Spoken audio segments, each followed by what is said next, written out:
안녕하세요, 팩터입니다. 전기를 절약하기 위해서 전자제품의 전원 코드를 완전히 빼버리는 경우가 있습니다.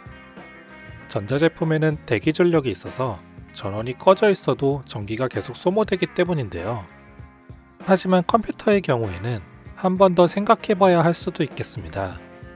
이것은 컴퓨터에 배터리가 들어있기 때문인데요. 컴퓨터에는 노트북이 아니더라도 작은 배터리가 들어있습니다. 이 배터리는 컴퓨터 내부의 시계에 사용되는데요.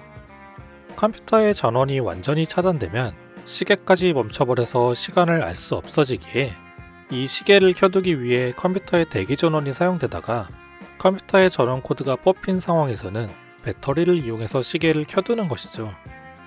이 배터리가 전부 소모되면 더는 컴퓨터의 시간이 맞지 않게 되는데요.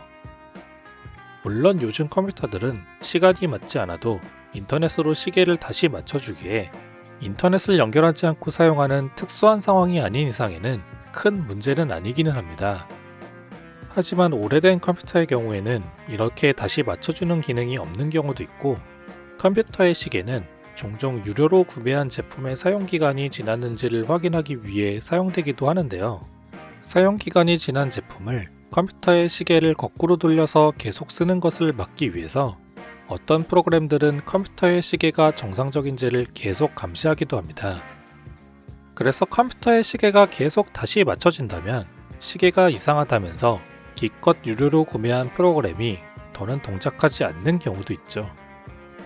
물론 인터넷이 대중화된 요즘은 없을 일이지만 전기를 포함해서 모든 것을 아끼고 오래 쓰는 사람들이라면 그런 오래된 프로그램을 아직도 계속 사용할지도 모르겠죠. 어쨌든 매번 컴퓨터의 시계가 다시 맞춰지는 것이 정상적인 상황은 아니기에 배터리의 수명이 닿으면 교체해줘야 하는데요. 당연히 이 배터리는 컴퓨터가 완전히 꺼져 있는 시간이 길면 길수록, 그리고 평소의 방 온도가 낮으면 낮을수록 더 빨리 소모됩니다. 하필이면 두 경우 모두 절약을 많이 하는 성향의 사람들이 자주 처하는 환경이기도 하죠. 그래도 이 배터리의 수명은 워낙 길어서 평범한 환경에서는 몇 년 이상 유지되는데요. 만약 컴퓨터를 새로 사서 교체하는 주기가 이보다 짧다면 배터리 문제는 없겠지만 이건 역시 절약하는 성향의 사람들에게는 별로 해당되지 않겠죠. 참고로 이 배터리의 가격은 정말 얼마 되지 않는데요. 하지만 대기 전력 자체도 워낙 적은 편이라 코드를 뽑음으로써 절약되는 요금과 비교한다면 실제로 어떻게 될지는 알 수 없습니다. 게다가 컴퓨터 내부를 열고 배터리를 찾아서 교체할 정도로 컴퓨터 사용에 어느 정도 능숙할 필요가 있는 데다 그것이 배터리 때문이라는 것을 알아낼 정도의 지식이 필요하므로 배터리 때문에 누군가를 부르기라도 한다면 기껏 오랫동안 전원 코드를 일일이 뽑아가며 아껴온 전기요금보다는 수리비나 교통비가 훨씬 더 많이 들 것 같은데요.